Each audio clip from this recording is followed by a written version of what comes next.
kayak Gigi juga kan dia berpenghasilan sendiri. Kadang dia kalau mau beli apa yang dia suka pakai uang sendiri ya dia paling cuma ngomong aja aku beli ini ya, tapi ya kan uang dia sendiri. Kecuali kalau memang pakai uang yang sama gitu. Tapi gue juga selama mau gue beli apa-apa nggak pernah izin sih, paling ngomong aja kan pakai uang sendiri. Ya, dari awal gitu. Tapi pernah diprotes. Enggak lah, istri gue nggak pernah protes mau gue gimana ya.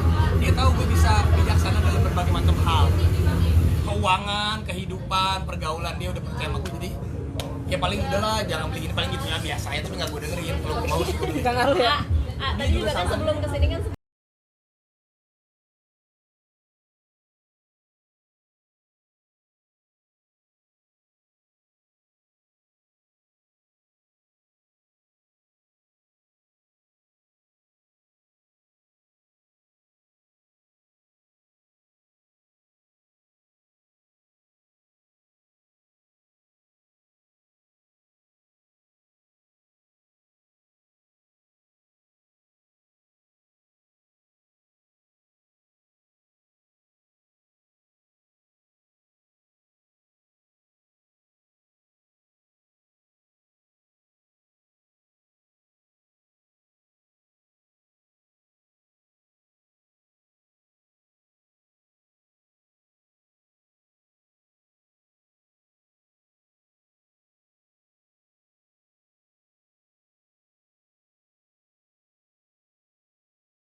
Jangan